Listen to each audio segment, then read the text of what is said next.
The rain fell softly on the small church roof as people filled the wooden seats inside. Lisa Martinez sat in the front row, holding her baby son Jake close to her chest. The 3-month-old baby slept peacefully, unaware that his father would never come home again. Lisa wore a simple black dress that she had bought just 2 days ago. She never thought she would need funeral clothes at 25 years old. Her long brown hair was pulled back, and her green eyes were red from crying. She had not slept much in the past week, not since the military officers came to her door with the terrible news. Captain Alex Martinez had died in space. That was all they told her. The mission was classified, they said. Top secret. She could not know the details. All she knew was that her husband was gone, and she was alone with their baby. The pastor spoke about Alex in a kind voice. He talked about how Alex was a good man, a loving husband, and a brave soldier. Other people nodded and wiped their eyes. Lisa tried to listen, but her mind kept wandering. How would she pay the bills now? Where would she and Jake live? Alex's military pay was their only income. Behind her, she could hear other military families, whispering. Alex had friends in the space program. They all looked sad and confused. Some of them seemed angry too, but Lisa did not understand why. Near the back of the church, a tall man in an expensive gray suit sat alone. He had short black hair and serious blue eyes. His name was Daniel Brooks, though Lisa did not know who he was. Daniel watched everything carefully. He knew things about Alex's death that the military would never tell Lisa, things that made him very worried for her safety. The funeral service ended after an hour. People began to stand up and move toward the door. Many stopped to hug Lisa and say they were sorry for her loss. Some of Alex's military friends looked like they wanted to say more, but they seemed afraid to speak. Lisa was gathering her things when she saw 3 men in black suits walking toward her. They did not look like the other people at the funeral. Their faces were cold and unfriendly. The first man was tall and thin with gray hair. The second was shorter but very muscular. The third man carried a briefcase and wore dark sunglasses even inside the church. "Mrs. Martinez," the tall man said. His voice was not kind. "Yes?" Lisa answered, holding Jake a little tighter. "I am Agent Smith from Nexus Corporation Security. We need to speak with you." Lisa had never heard of Nexus Corporation. "I don't understand. This is my husband's funeral." "We are aware of that, Agent," Smith said. He opened the briefcase and pulled out some papers. "These are eviction papers. You have 24 hours to leave your military housing." Lisa felt like someone had hit her in the stomach. "What? That can't be right. Alex died serving his country. I have rights." "Your husband broke his military contract," the muscular man said. "His housing benefits are canceled immediately." "That's impossible," Lisa said. Her voice was getting louder. "Alex would never break his contract. He loved serving his country." "Your husband stole classified information," Agent Smith said coldly. "He sent unauthorized communications during his mission. This violated his security clearance." Lisa felt tears starting in her eyes again. "You're lying. Alex would never do that." Other people in the church were starting to notice the argument. Some of Alex's military friends moved closer to listen. They looked angry and confused. "Ma'am, we need you to come with us," the third man said. He reached out to take Lisa's arm. "Don't touch me," Lisa said, stepping back. "I'm not going anywhere. With you." "You don't have a choice," Agent Smith said. "Security breach protocols require immediate relocation of family members." Colonel Bill Roberts, one of Alex's commanding officers, stepped forward. "What's going on here? This woman just buried her husband." "This is classified military business, Colonel," Agent Smith said. "Please step back." "I don't recognize your authority," Colonel Roberts said. "Show me your military identification." "Our civilian contractors working with the Department of Defense," Agent Smith replied. "Our authority comes from the highest levels." Lisa looked around the church. Everyone was staring at her. She felt embarrassed and scared. Jake started to wake up and make small crying sounds. "Please," Lisa said quietly. "Can't this wait until tomorrow? I just buried my husband." My baby needs to eat and sleep. The eviction notice is effective immediately, Agent Smith said. You need to collect your belongings and vacate the premises today. Colonel Roberts stepped closer to Agent Smith. This is wrong and you know it. Military families have protection rights. Not when security violations are involved, the muscular man said. Lisa felt like she was in a bad dream. Nothing made sense. Alex had never mentioned any problems with his work. He loved being in the space program. He was proud to serve his country. Why were these men saying he was a criminal? I want to see proof, Lisa said, trying to sound stronger than she felt. Show me the paperwork that says Alex did something wrong. That information is classified, Agent Smith said. You do not have clearance to see it. Then how do I know you're telling the truth? Agent Smith nodded to his two partners. They moved closer to Lisa on both sides. Mrs. Martinez, you need to come with us now, the muscular man said. This can be easy or difficult. Your choice. Lisa looked around desperately. The other people in the church looked shocked and angry, but no one seemed to know what to do. These men had official papers and government authority. I'll carry the baby, the third man said, reaching for Jake. No, Lisa said loudly. Don't touch my son. Jake started crying louder. The sound echoed in the quiet church. Lisa felt panic rising in her chest. She did not know these men. She did not trust them. But what could she do? There's no need for this to get unpleasant, Agent Smith said. Cooperate and everything will be fine. Lisa knew that was a lie. Nothing would be fine ever again. Her husband was dead. Strange men were taking her from his funeral and she had nowhere to go with her baby. She felt more alone and scared than she had ever felt in her life.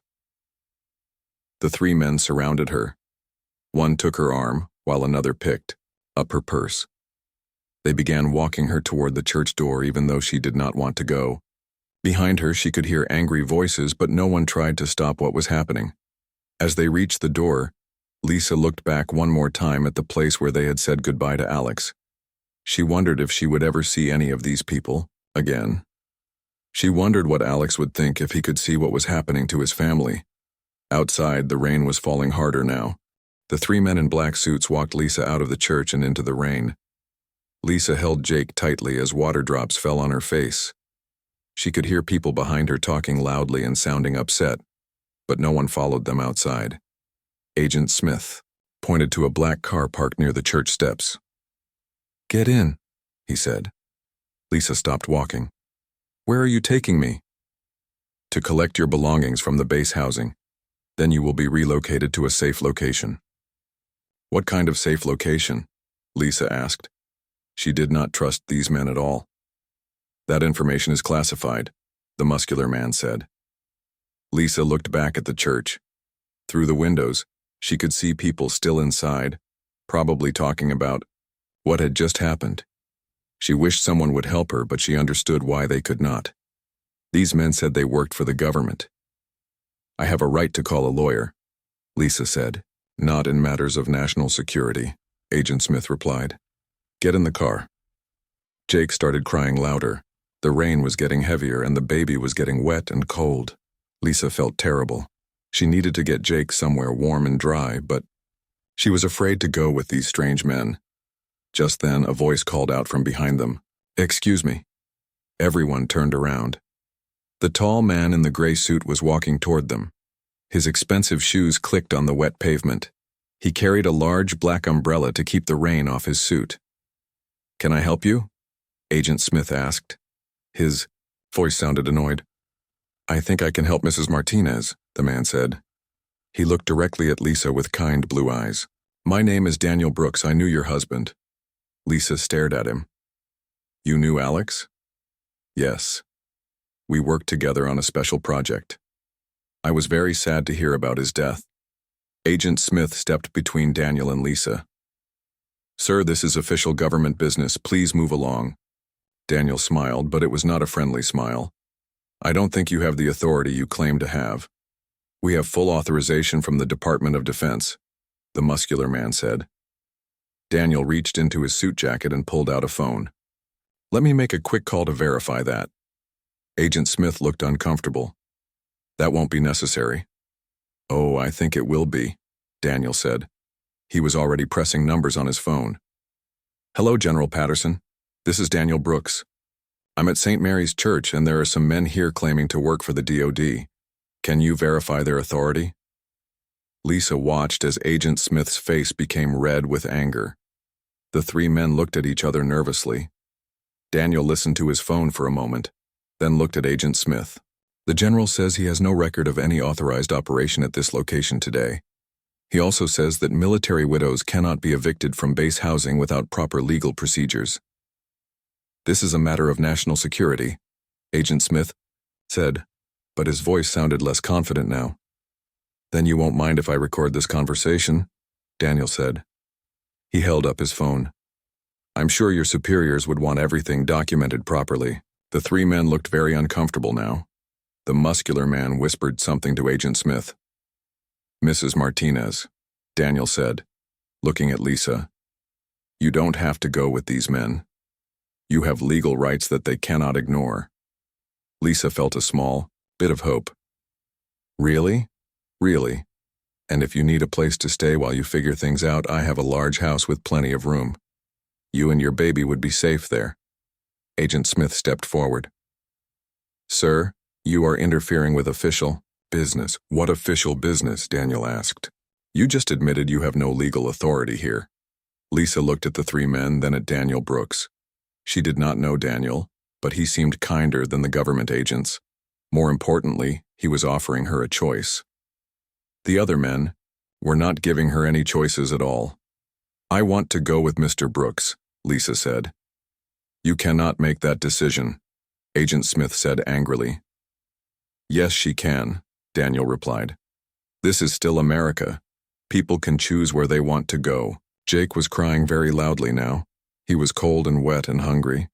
Lisa knew she had to make a decision quickly.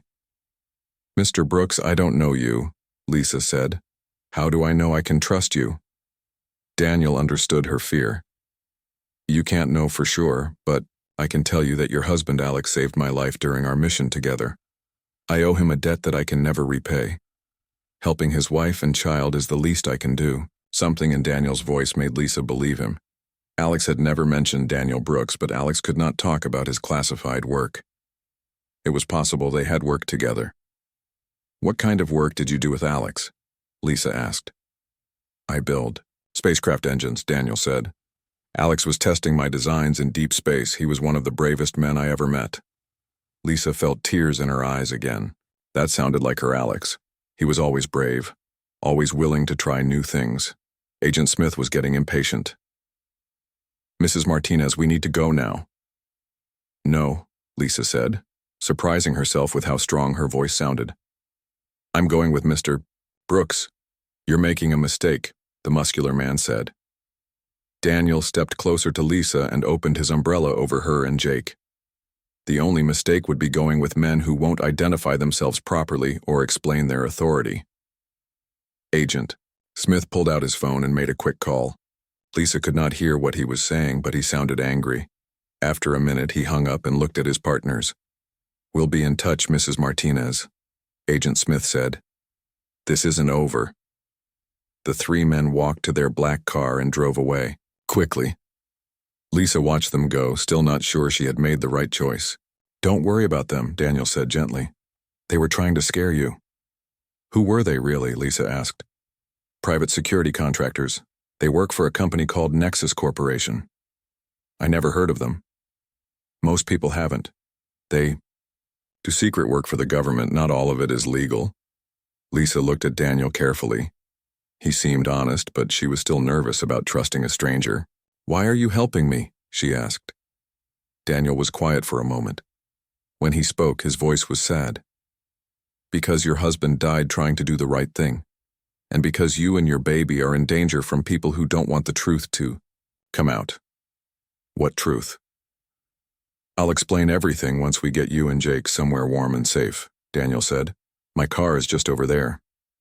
Lisa looked at the expensive black car parked across the street. It looked much nicer than the car the government agents had been driving. Jake's crying was getting weaker. He was getting very cold and tired.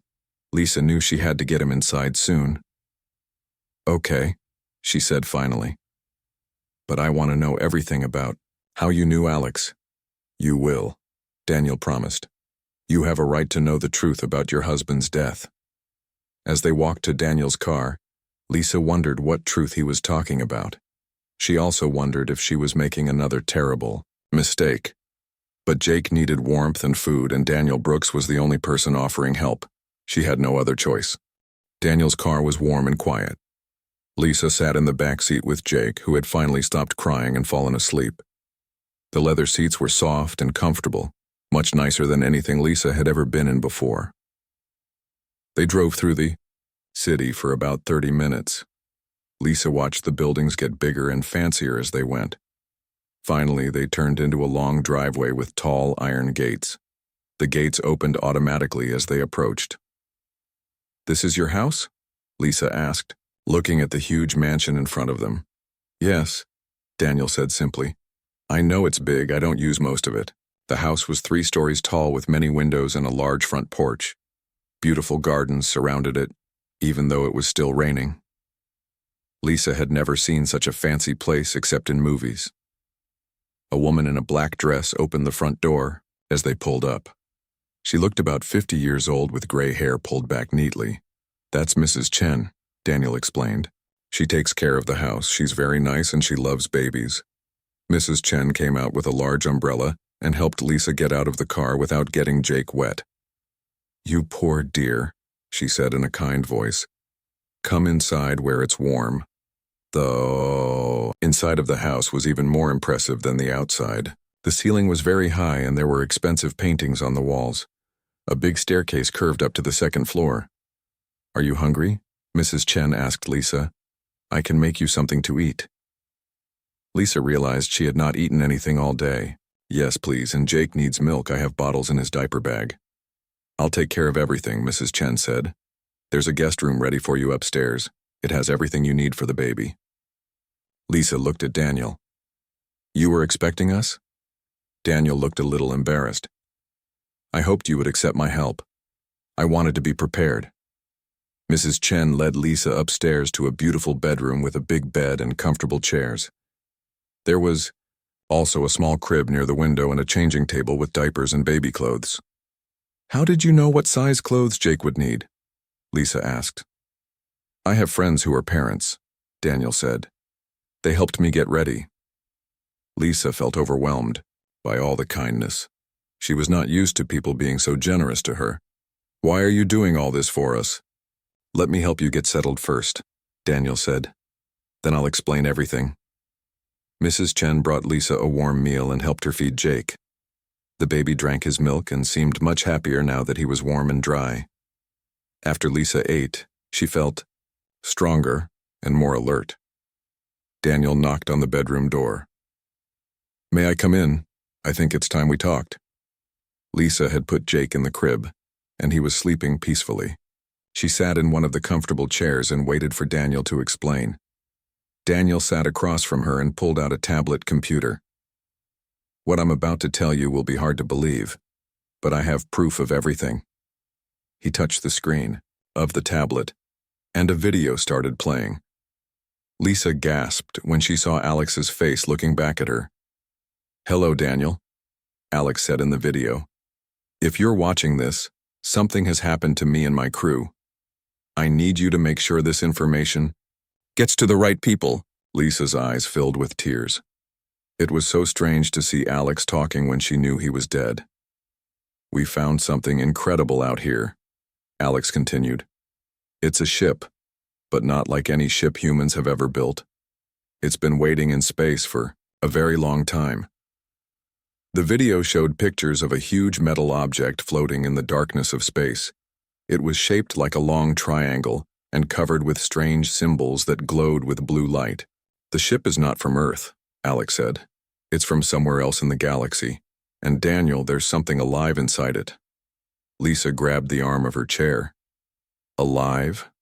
Daniel paused the video. "Your husband and his crew were the first humans to make contact with alien life." Lisa stared at him. "That's impossible." I know it sounds crazy, Daniel said, but it's true. Watch the rest of the video. Alex's face appeared on the screen again. The being inside the ship calls itself a guardian. It's not exactly alive like we are, but it thinks and talks and makes decisions. It's been watching humans for about 100 years. The video showed more pictures of the alien ship. Some showed the inside, which was filled with strange machines and lights.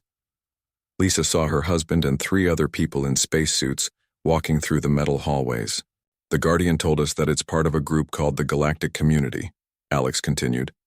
There are many intelligent species in the galaxy, and they work together to help each other, but they don't invite just anyone to join them. Lisa felt dizzy. This can't be real. The Guardian has been testing humans, Alex said in the video. It watches how we treat each other, how we solve problems, how we handle discoveries like this one. So far, humans haven't been doing very well on the test. Daniel stopped the video again. Alex discovered that some people on Earth already knew about the Guardian. Companies like Nexus Corporation have known for years, but they kept it secret. Why would they keep it secret? Lisa asked. Because if humans joined the galactic community, everything would change. We would get new technology, new medicines, new ways to travel in space. But companies like Nexus make money from the old ways of doing things. They would lose power and money if the truth came out. Lisa felt angry. So they let my husband die to protect their profits? It's worse than that, Daniel said sadly. They killed your husband and his crew on purpose. He started the video again. Alex looked very worried now. Daniel, Nexus Corporation has ships in this area. I think they're going to attack us. We tried to send the Guardian's location back to Earth, but our communications are being blocked. If something happens to us, you're the only one who knows the truth. The video showed flashing lights and alarms going off. Lisa could hear other voices shouting in the background. Lisa, if you ever see this, I want you to know that I love you and Jake more than anything, Alex said, looking directly at the camera. Tell Jake that his father died trying to make the world better for him. The video ended with bright flashes of light and then went dark. Lisa was crying now. They murdered him. Yes, Daniel said quietly. Nexus Corporation destroyed their ship to stop them from telling anyone about the Guardian. But you knew about it, Lisa said. I built the engines for their ship. Alex sent me some information before he died, but not everything. The Guardian is still out there, still waiting to see if humans are worth saving. Lisa wiped her eyes. What does that mean? The Guardian's test is almost over. If humans don't prove they can do better soon, it will leave and never come back. Humans will be alone in the galaxy forever. Lisa looked at her sleeping baby. What can we do? Alex hid something before he died, Daniel said. Something that could prove to the world that Nexus Corporation committed murder. Something that could show everyone the truth about the Guardian. What did he hide? Daniel reached into his pocket and pulled out a small silver locket. Lisa recognized it immediately. My wedding locket, she whispered. Alex gave it to me on our wedding day. He put something inside it before his last mission, Daniel said. Something very important. Lisa took the locket with shaking hands. It felt heavier than she remembered. What's inside? The proof we need to stop Nexus Corporation and save humanity's future. Lisa held the silver locket carefully in her hands. It was the same locket Alex had given her on their wedding day 3 years ago. She had worn it every day since then, never knowing it contained something so important. How do we open it? She asked Daniel. Daniel looked at the locket closely. Alex was very smart. He would have hidden the opening mechanism somehow. Lisa turned the locket over in her hands. She remembered Alex telling her it was special, but she thought he just meant it was expensive. Now she wondered if he had planned this all along. She pressed on the small heart shape on the front of the locket. Nothing happened. She tried twisting it, but it would not move. Wait, Lisa said. Alex used to say something when he gave this to me. He said it would only open for true love. That sounds like Alex, Daniel said with a sad smile. He always believed in romantic things.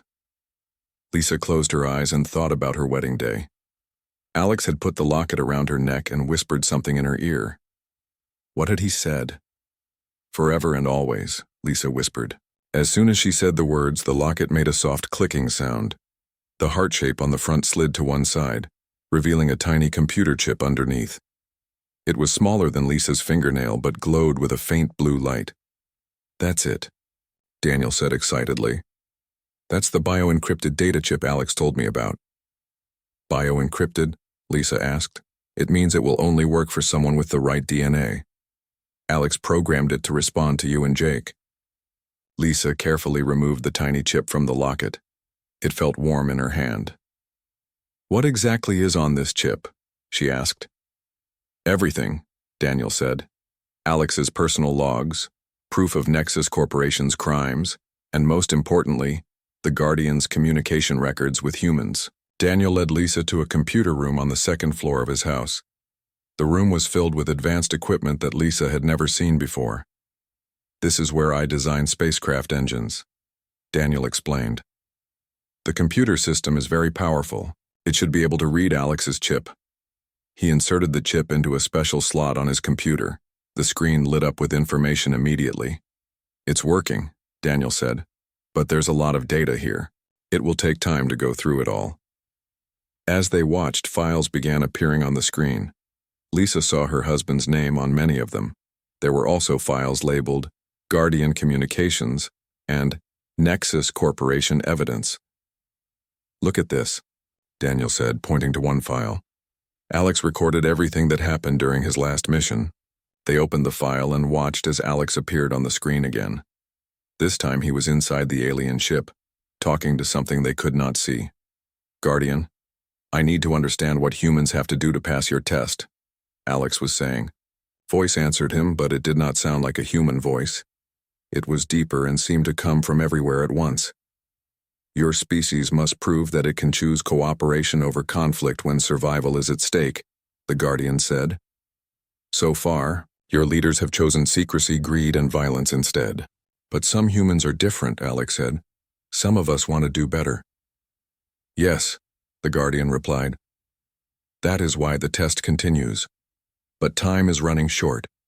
If your species does not demonstrate unity and truth-seeking soon, I will report to the galactic community that humans are not ready. Lisa felt scared as she watched. How much time do we have? Daniel found another file that showed the Guardian's timeline. According to this, the test ends in 30 days. That was recorded 3 weeks ago. So we have 1 week left, Lisa said. Yes. 1 week to prove that humans deserve to join the galaxy. Suddenly, alarms started going off in the house. Red lights flashed on Daniel's computer screen. What's happening? Lisa asked. Daniel quickly typed on his keyboard. Someone is trying to break into my computer system, and there are vehicles approaching the house. Lisa felt her heart racing. Is it those men from the church? Daniel looked at security cameras on his screen. Yes, Nexus Corporation has found us. They have a lot more people this time. Through the window, Lisa could see black cars surrounding the house. Men in dark clothing were getting out and moving toward the building. We need to go, Daniel said. Now. Lisa ran to get Jake from his crib. The baby was still sleeping, but she wrapped him in a blanket and held him close. There's a secret exit in the basement, Daniel said. It leads to a tunnel that comes out near the woods behind the house. They ran downstairs as the sound of breaking glass came from the front of the house. Daniel grabbed a backpack and put Alex's data chip inside. Mrs. Chen, Daniel called out. The housekeeper appeared from the kitchen. I already called the police, she said, but these men will be gone before they arrive. Thank you for everything, Daniel said. Stay safe. In the basement, Daniel opened a hidden door behind some shelves. Lisa could see a dark tunnel beyond. Can't see anything, Lisa said, holding Jake tightly. Daniel turned on a flashlight. It's not far, just follow me. They heard footsteps and shouting from upstairs. The Nexus Corporation men were inside the house now. As they moved through the tunnel, Lisa tried to keep Jake calm. The baby woke up but did not cry. It was as if he understood they needed to be quiet. Daniel, Lisa whispered. What if they catch us? They won't, Daniel said. I've been preparing for this day for months. The tunnel ended at a metal door. Daniel opened it carefully and looked outside. They were in a small shed at the edge of the woods. There's a car hidden nearby. Daniel said, "We can get away before they find this tunnel." But as they stepped outside, Lisa heard the sound of helicopters overhead. Bright lights shone down on them from the sky. "This way," Daniel shouted, pointing toward the trees. They ran into the woods as men with guns appeared behind them. Lisa held Jake as tightly as she could while trying to keep up with Daniel. "Stop running," a voice called out through a loudspeaker. "We just want to talk." "They're lying," Daniel said. "Keep moving." Lisa was getting tired, but she pushed herself to keep going. She thought about Alex and what he had died trying to protect. She thought about Jake and the future he would have if Nexus Corporation won. "I won't let them stop us," Lisa said to herself. They reached a clearing where Daniel had hidden a small aircraft. It looked like a helicopter but was much quieter.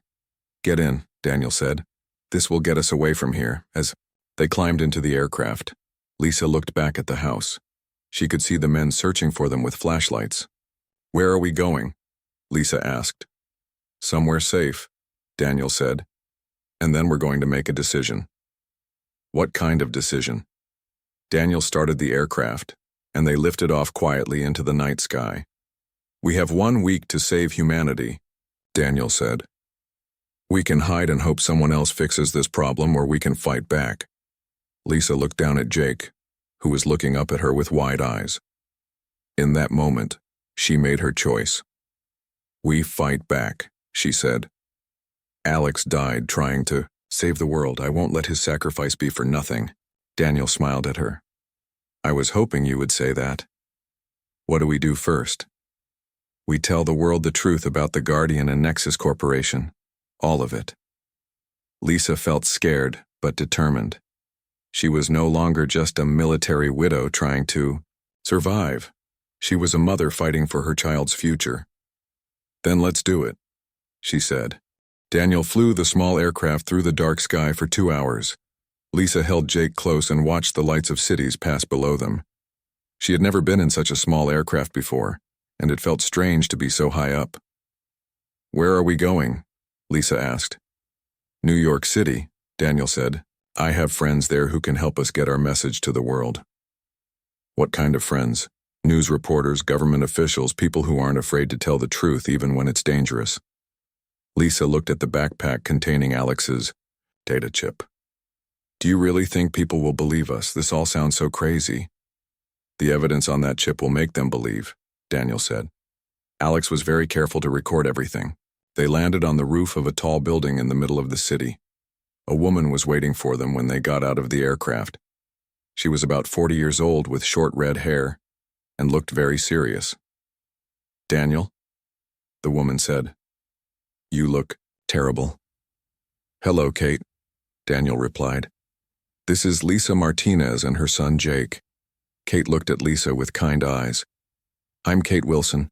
I work for Channel 7 News. Daniel told me about your husband. I'm very sorry for your loss." "Thank you," Lisa said quietly. Kate led them inside the building to a large room filled with television equipment.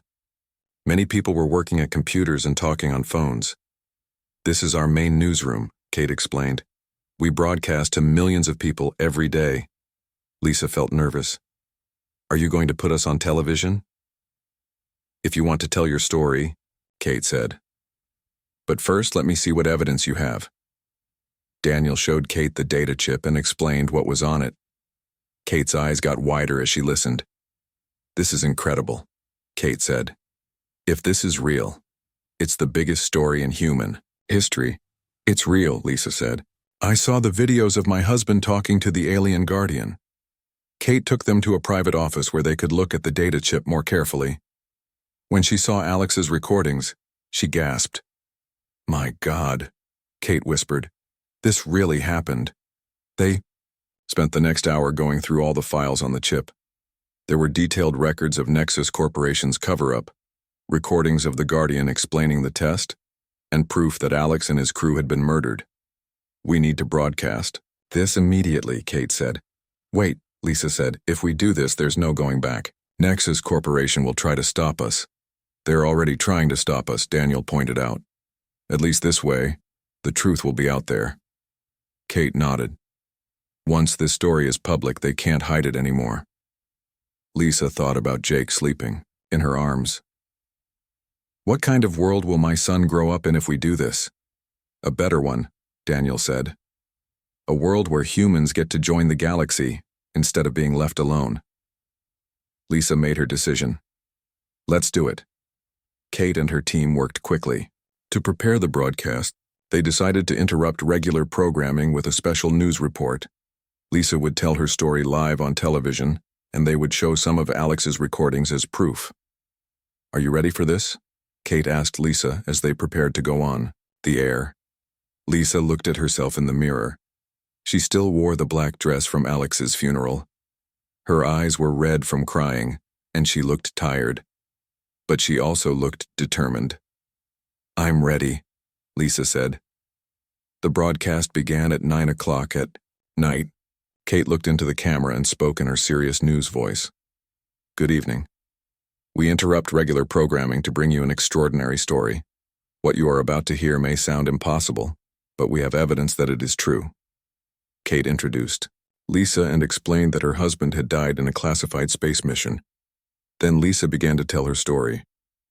My husband Alex was murdered because he discovered that humans are not alone in the universe, Lisa said, looking directly at the camera.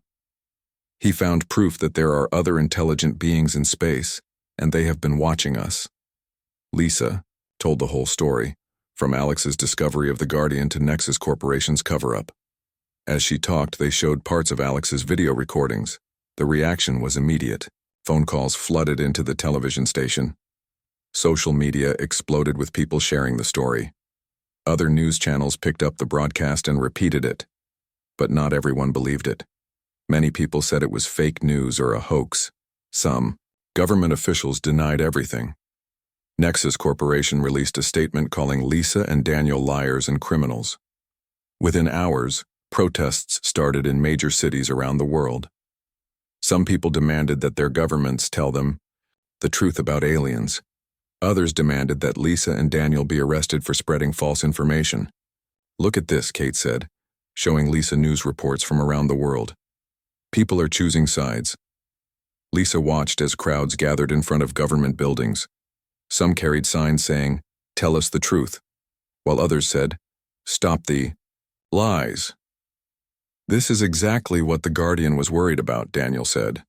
Humans are fighting each other instead of working together. Lisa felt discouraged. Maybe we made a mistake. But then something unexpected happened. Colonel Roberts, Alex's commanding officer, appeared on television. He was wearing his military dress uniform and looked very serious. I served with Captain Alex Martinez for 5 years, Colonel Roberts said. He was one of the most honest and brave men I ever knew. If his wife says he died discovering alien life, then I believe her. Other military officers began speaking out in support of Lisa's story. Scientists from around the world analyzed Alex's recordings and confirmed they appeared to be real. Even some government officials admitted they had heard rumors about alien contact. The story dominated news coverage for 3 days. Lisa did more interviews, always carrying Jake with her. People began to see her not as a liar, but as a young mother trying to honor her husband's sacrifice. But Lisa knew they were running out of time. According to Alex's files, the Guardian's test would end in 4 more days. What happens if we fail? The test? Lisa asked Daniel. The Guardian leaves Earth forever, Daniel said. Humans will never get another chance to join the galactic community. And if we pass? Then everything changes. New technology, new medicines, new ways to explore space. Humanity becomes part of something much bigger than just Earth.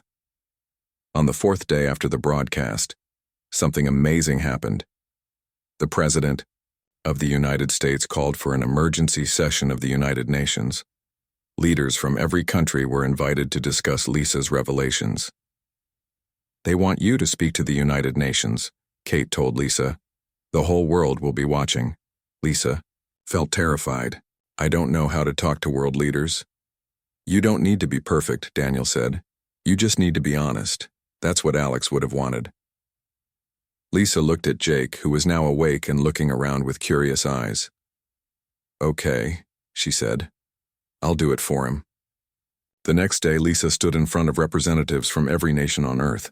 She wore a simple blue dress and carried Jake in her arms. My husband died believing that humans could be better than we are, Lisa began. He believed we could choose hope over fear, truth over lies, and cooperation over conflict. In 3 days, we'll find out if he was right. Lisa stood at the podium in the United Nations building in New York City. Representatives from every country in the world sat in front of her. Television cameras broadcast her words to billions of people around the globe. She held Jake in one arm and spoke into the microphone with a steady voice. 3 days ago, I was just a widow trying to take care of my baby, Lisa said. Today, I stand before you as someone who knows that humanity is about to be judged by beings far more advanced than us. The Great Hall was completely silent. Everyone listened carefully to every word she said. The Guardian is watching us right now, Lisa continued. It is seeing how we respond to the truth about alien life. It is seeing whether we choose to work together or fight each other. Lisa looked around the room at all the serious faces. My husband Alex died believing that humans could pass this test. He believed we could be better than our worst instincts. Just then, alarms started going off throughout the building. Security guards rushed into the hall and whispered urgent messages to officials. The Secretary General of the United Nations stepped to another microphone. Ladies and gentlemen, we have received reports that Nexus Corporation military forces are moving toward the location of the alien ship. They appear to be planning an attack. Lisa felt her heart sink. They're going to destroy the Guardian. Daniel, who was sitting in the audience, stood up quickly. If they attack the alien ship, humanity will definitely fail the test. The Guardian will see it as an act of aggression. Chaos erupted in the hall as representatives began talking loudly in many different languages. Some demanded that their militaries stop Nexus Corporation. Others insisted it was all still a hoax. Lisa stepped closer to the microphone. Please listen to me, she said loudly. The room gradually became quiet again. Right now, as we speak, some humans are choosing violence and fear, Lisa said. But that doesn't have to represent all of us. She shifted Jake to her other arm. The baby looked up at all the people and lights around him without crying. I have an idea, Lisa continued. What if instead of fighting, we show the Guardian something different? What if we show unity? What do you mean? Asked the representative from Germany. Lisa took a deep breath. What if every person who believes in peace and cooperation goes to where the Guardian is, not to fight but to protect it? To show that most humans choose hope over fear. The representative from Japan stood up. That could work. If enough civilians surround the alien ship, Nexus Corporation cannot attack without harming innocent people. And the Guardian would see humans protecting it instead of attacking it, added the representative from Brazil. Daniel walked to the front of the room. I can provide transportation. I have spacecraft that can carry people to the Guardian's location. The Secretary General looked worried. This is very dangerous. We would be asking civilians to risk their lives. My husband already risked his life, Lisa said firmly. So did his crew. Sometimes people have to take risks to do what's right. Within hours, something amazing began to happen. People all around the world started moving toward spaceports and airports. They came in cars, buses, trains, and on foot. Old people and young people, families with children, students, teachers, doctors, and farmers. News reports showed crowds gathering at space facilities in America, Europe, Asia, and Africa. Many carried signs with messages of peace in dozens of languages. But Nexus Corporation was not giving up. Their military ships were already approaching the Guardian's location in deep space. Lisa watched the news reports with growing fear. They'll reach the Guardian before our people can get there, she said. Daniel was working frantically with space agencies around the world to organize the civilian mission. We have ships launching from 12 different countries, he said. But you're right. Nexus will get there first. Lisa made another decision that surprised everyone. I want to go too. Lisa, no, Daniel said. It's too dangerous. And you have Jake to think about. Jake's future depends on humans passing this test, Lisa replied. If I'm going to ask other people to risk their lives, I should be willing to risk mine too. Mrs. Chen, who had come to New York to help take care of Jake, stepped forward. I'll watch the baby, she said kindly. You go save the world. Lisa kissed Jake goodbye and handed him to Mrs. Chen. If something happens to me, tell him that his mother and father both died trying to make the world better for him. Lisa and Daniel joined a spacecraft carrying 200 volunteers from many different countries. As they traveled toward the War Guardian's location, they could see other ships from around the world heading in the same direction. Look at that, Daniel said, pointing out the window. Hundreds of civilian spacecraft were converging on the Guardian's position. Ships from countries that usually disagreed with each other were flying side by side. Lisa saw American ships next to Russian ships, Chinese ships next to Indian ships, Israeli ships next to Palestinian ships. I've never seen anything like this, Lisa whispered.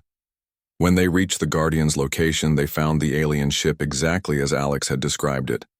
It was enormous and beautiful, covered with glowing blue symbols that pulsed like a heartbeat. But Nexus Corporation's military ships were already there, surrounding the Guardian with weapons pointed at it. Attention civilian vessels, came a voice over the radio.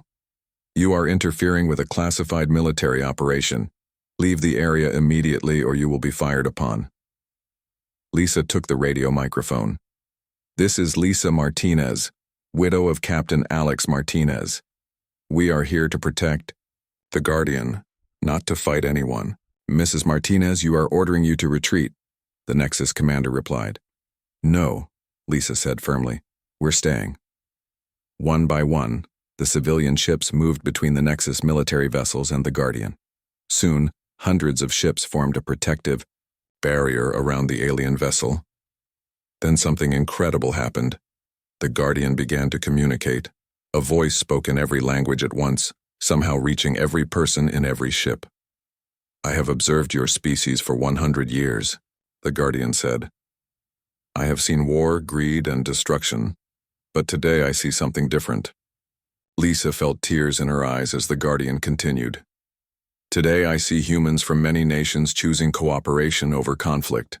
I see them risking their lives not for profit or power, but to protect something they barely understand. I see hope. The Guardian ship began to glow brighter. The test is complete, the Guardian announced. Humanity has proven that it possesses the most important quality for membership in the galactic community, the ability to choose unity in the face of fear. Nexus Corporation's ships suddenly powered down their weapons and began retreating. They could not argue with what was happening. Over the radio, Lisa heard celebrations from ships all around her. People were crying with joy and relief. We did it, Daniel said, putting his arm around Lisa's shoulders. We actually did it. Lisa thought about Alex and wished he could see this moment. He knew we could do it, she said. He always believed in the best parts of humanity. The Guardian's voice spoke again. Lisa Martinez, your husband's sacrifice helped make this day possible. He will be remembered throughout the galaxy as one of the humans who helped his species take its first step into a larger universe. 6 months later, Lisa stood on the observation deck of humanity's first galactic embassy ship. Jake was now 9 months old and loved looking at the stars through the large windows. Earth had changed completely since the day of the Guardian's test. New technologies provided clean energy and cured diseases. Humans had established peaceful contact with 12 different alien species. The future was brighter than anyone had imagined. Lisa wore Alex's locket around her neck, but now it contained something new, a small crystal given to her by the Guardian. It would allow Jake to communicate with alien children as he grew up, ensuring that his generation would never see other species as enemies. Your daddy would be so proud, Lisa whispered to Jake as they watched alien ships and human ships traveling together through space. Jake reached up toward the stars with his tiny hands as if he already understood that the entire galaxy was now his home.